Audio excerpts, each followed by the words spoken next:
ملخص كتاب 8 دقائق تأمل فيكتور دافيتش.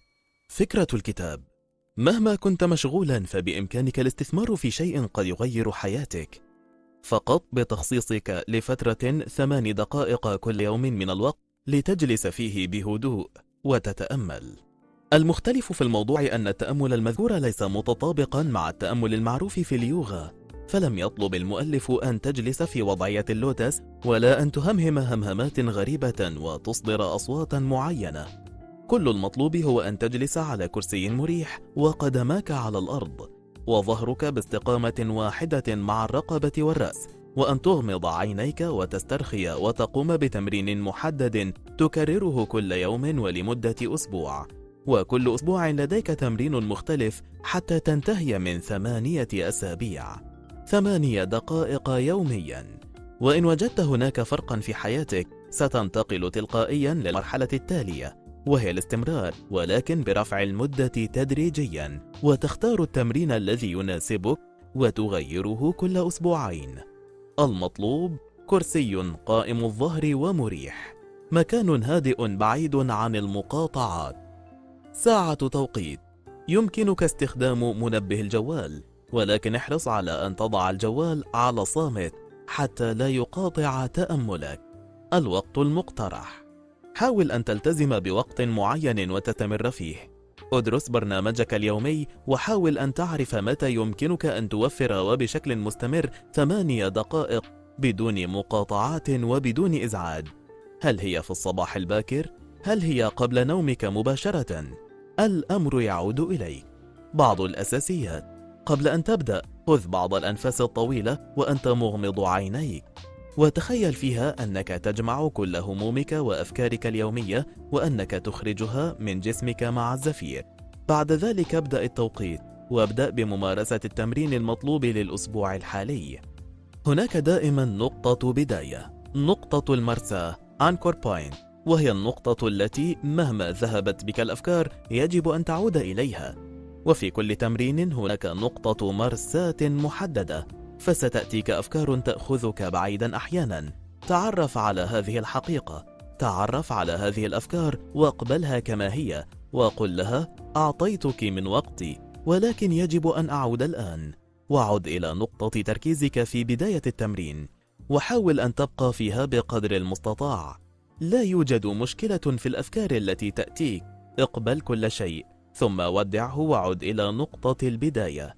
لا يوجد شيء خطأ في عملية تأملك، كل ما تفعله طبيعي وجيد. مهما فعلت فإنك ستتحسن تدريجيا وستتقن العملية بشكل أفضل يوما بعد يوم. لا تقلق، الأمر ليس صعبا أبدا. التمارين للأسابيع 8 الأولى. تمرين الأسبوع الأول: ركز على عملية التنفس لديك. أغمض عينيك، اجمع كل أفكارك وهمومك وما يقلقك وما يهمك وما تحلم به في شهيق، ثم أطلقه في الزفير وتخيل أنه يغادرك ليسترخي جسمك وتشعل بالسلام الداخلي. كرر هذا النفس 2 أو 3. ابدأ ساعة التوقيت. قم بملاحظة إن كنت تتحكم في تنفسك، تخلى عن ذلك التحكم واترك تنفسك يأخذ مجراه الطبيعي بشكل تلقائي وبدون تكلف. حاول أن تلاحظ مكانا معينا في جسمك، هو المكان الذي يمكنك أن تحس فيه بالنفس. قد يكون في مدخل الأنف، قد يكون في حركة الصدر والبطن، قد يكون في الحلق.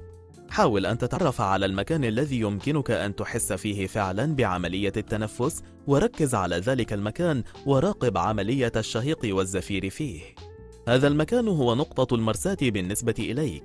مهما شطحت بك الأفكار حاول دائما أن تعود لتلك النقطة وتراقب تنفسك. حاول أن تراقب عملية شهيق كاملة وعملية زفير كاملة. تخيل كمية الطاقة التي تدخل جسمك مع الأكسجين الذي يصل لكل خلية فيك ويمدها بالطاقة الحيوية، وتخيل تلك الخلايا وهي تنتج ثاني أكسيد الكربون الذي يخرجه الزفير من جسدك. راقب هذه العملية مرة بعد مرة، واشكر الله في داخلك على ما حباك من صحة لتقوم بهذه العملية بتلقائية كل لحظة من حياتك. شعرت بالضيق، بالحكة في مكان من جسمك؟ لا بأس، تعرف على الشعور ثم عد إلى نقطة المرساة الخاصة بك. واصل هذه العملية حتى يعطيك المنبه إشارة بانتهاء الوقت. تمرين الأسبوع الثاني: الصوت المجرد. أغمض عينيك. اجمع كل أفكارك وهمومك وما يقلقك وما يهمك وما تحلم به في شهيق، ثم أطلقه في الزفير وتخيل أنه يغادرك ليسترخي جسمك وتشعل بالسلام الداخلي. كرر هذا النفس مرتين أو ثلاثة. ابدأ ساعة التوقيت وأنت مغمض عينيك. أصغي سمعك للأصوات من حولك، لا تحاول أن تحلل ماهيتها، فقط استمع لها. هناك أصوات ستعلو تدريجيا حتى تخفت وتبتعد. حاول أن تصنف الأصوات داخليا لديك بقولك في السر تعلو أو تخفت. إن كان هناك صوت بدأ يعلو في نفس الأثناء الذي كان هناك صوت آخر يخفت، حاول أن تتعرف على الاثنين وتتابعهم في سرك وتصنف من فيهم الذي يعلو ومن فيهم الذي يخفت. الصوت هو مجرد صوت، ليس من الضروري أن تربطه في مخيلتك بشيء معين. تعامل مع الصوت بأنه صوت مجرد. تابع هذه العملية حتى يعطيك المنبه إشارة بانتهاء الوقت. تمرين الأسبوع الثالث: التعرف على أحاسيس الجسم. أغمض عينيك. اجمع كل أفكارك وهمومك وما يقلقك وما يهمك وما تحلم به في شهيق، ثم أطلقه في الزفير وتخيل أنه يغادرك ليسترخي جسمك وتشعل بسلام الداخلي. كرر هذا النفس مرتين أو ثلاثة. ابدأ ساعة التوقيت. حاول أن تسترخي وأنت تقوم بذلك. لاحظ أي شعور قد تحس به في أي عضو في جسمك. استمر في حالة الاسترخاء وأنت تلاحظ جسمك. ستلاحظ بعد فترة قليلة بأن هناك مكانا ما في جسمك وكأنه يصدر إشارات معينة. تعرف على ذلك المكان.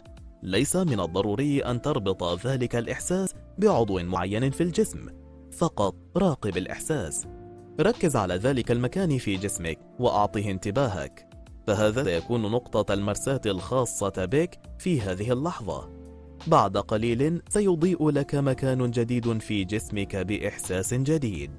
حول انتباهك إلى ذلك المكان الجديد. تعرف على نوع الإحساس وركز في ذلك المكان وانقل نقطة المرساة إليه.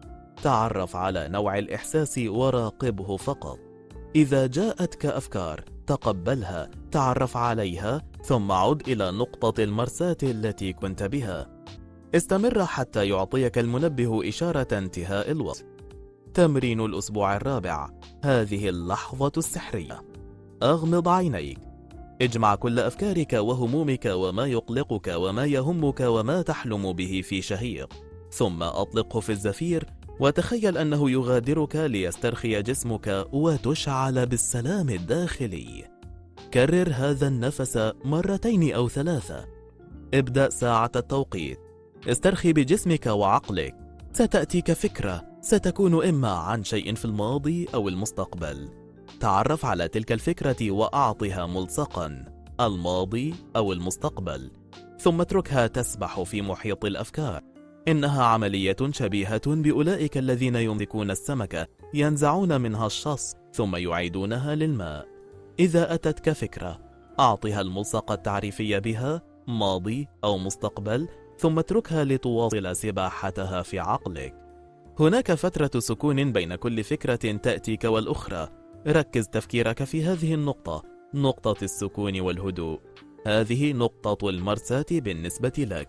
ستأتيك أفكار كثيرة، كل فكرة تأخذ ملصقها التعريفي وتتركها لتواصل سباحتها. عد إلى نقطة المرساة بقدر المستطاع. الأفكار وأحاسيس الجسد لا تعطيها أكثر من حجمها، فقط تعرف عليها واتركها تمضي في سبيلها.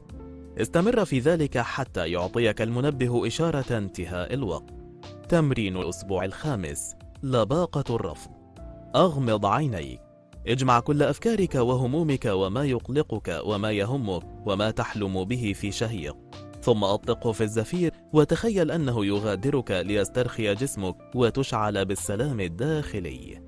كرر هذا النفس مرتين أو ثلاثة. ابدأ ساعة التوقيت. ابدأ بالتركيز على التنفس. ستأتيك فكرة. تخيل أنها مندوب مبيعات يدق بابك ويعرض عليك شيئا لا تحتاجه. ستعتذر منه بلباقة وتقول له: شكرا، لا أحتاج ما تقدمه لي، ثم تغلق الباب. هذا ما تفعله في كل فكرة تأتيك. ستعتذر منها بلباقة وتقول لها: شكرا، لا أحتاج لما تقدمينه لي، ثم تتركها تذهب وتعود للتركيز على تنفسك. نقطة المرساة هنا هي التركيز على التنفس. ستعاودك الأفكار وتعاودك، وتتعامل معها جميعا بنفس الطريقة. استمر في ذلك حتى يعطيك المنبه إشارة انتهاء الوقت. تمرين الأسبوع السادس: العرض المسرحي الخاص. أغمض عينيك. اجمع كل أفكارك وهمومك وما يقلقك وما يهمك وما تحلم به في شهيق، ثم أطلقه في الزفير وتخيل أنه يغادرك ليسترخي جسمك وتشعل بسلام الداخلي. كرر هذا النفس مرتين أو ثلاثة. ابدأ ساعة التوقيت. تخيل أن هناك شاشة عرض مسرحي داخل رأسك في منطقة خلف العينين، وأن كل أفكارك تأتي بشكل مصور على تلك الشاشة البيضاء. هذه الشاشة البيضاء هي نقطة المرساة لهذا التمرين. أبقي تركيزك على ما يعرض عليها. ستعرض على الشاشة صور لأشياء عديدة ومختلفة، وقد تكون واضحة أو مشوشة أو بالأبيض والأسود. لا تعطي أهمية لذلك، فقط راقب تلك الصور وكيف تعرض نفسها على الشاشة، واتركها تذهب في حال سبيلها عندما ينتهي عرضها. لا تتدخل في عرض الصور، ولا تقم بأي شيء سوى المرافقة فقط. راقب بدون أن تحلل أو تتدخل في سير الأمور. أنت مجرد مشاهد لتلك الأفلام. قد تأتي أفكار أخرى تأخذ اهتمامك عن تلك الشاشة. تعرف على تلك الأفكار وأطلقها لتكمل طريقها، وعد أنت إلى نقطة المرساة، إلى شاشة العرض السينمائي الخاصة بك والتي لا يحضرها غيرك. استمر حتى يعطيك المنبه إشارة انتهاء الوقت. تمرين الأسبوع السابع: طيبة الحب. أغمض عينيك. اجمع كل أفكارك وهمومك وما يقلقك وما يهمك وما تحلم به في شهيق، ثم أطلقه في الزفير وتخيل أنه يغادرك ليسترخي جسمك وتشعل بالسلام الداخلي. كرر هذا النفس مرتين أو ثلاثة. ابدأ ساعة التوقيت. استرجع في ذاكرتك أي عمل طيب قمت به، صغيرا كان أم كبيرا، حتى لو كان فتحك الباب لشخص يدخل قبلك. استرجع شعورك الداخلي بعد أن قمت بذلك العمل، وتفحص ذلك الشعور باستخدام عدسة مكبرة وباستخدام تصوير بطيء. استرجع كل ما شعرت به في تلك اللحظة من سعادة ورضا وشعور بالحب والكرم، وما شعر به جسدك في ذلك الوقت من نشاط وحيوية. تعرف على ذلك الشعور وكأنك تعيشه مرة أخرى. ردد في داخلك الجملة التالية: هل أستطيع أن أعيش بسعادة؟ هل أستطيع أن أحظى بسهولة العيش؟ قلها وأنت تتعرف على معانيها. قلها وكأنها تخرج من داخل قلبك ليتردد صداها في كامل جسمك. كرر الجملة السابقة 3 مرات بطيئة وأنت تعيش في معناها الجميل. الآن أعد الجملة مع تغيير بسيط فيها. هل نستطيع كلنا أن نعيش بسعادة؟ هل نستطيع كلنا أن نحظى بسهولة العيش؟ استرخي وأنت تذكر ذلك في سرك وتشعر بذبذباته وهي تنتقل منك وتصدر عنك، وتبث السعادة والفرح في بيتك، حيك، مدينتك، دولتك والعالم كله. قم بتكرار الجملة الأولى ثم الثانية حتى يعطيك المنبه إشارة بانتهاء الوقت. تمرين الأسبوع الثامن: طبق الاختيارات. أغمض عينيك.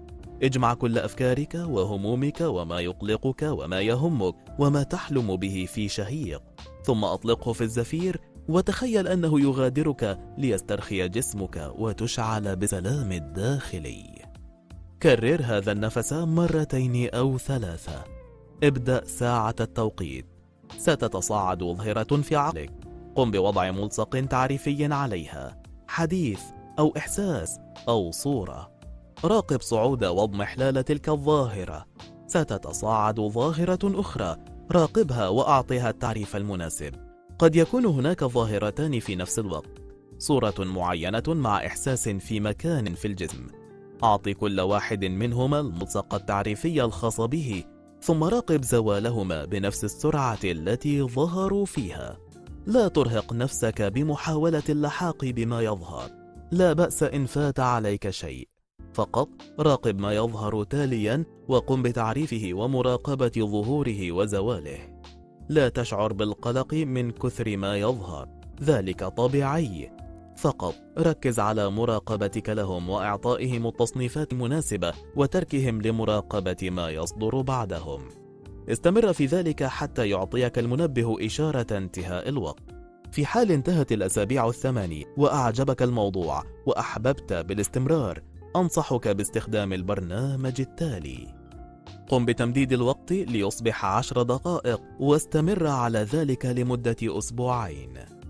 قم بتمديد الوقت ليصبح 12 دقيقة واستمر على ذلك لمدة أسبوعين. قم بتمديد الوقت ليصبح 14 دقيقة واستمر على ذلك لمدة أسبوعين. قم بتمديد الوقت ليصبح 16 دقيقة واستمر على ذلك لمدة أسبوعين. قم بتمديد الوقت ليصبح 18 دقيقة واستمر على ذلك بشكل مستمر. مع أصدق أمنياتي لكم بأن يجلب لكم هذا الكتاب السعادة وسعة الصدر التي جلبها لي، ولكم مني دائما أطيب تحية.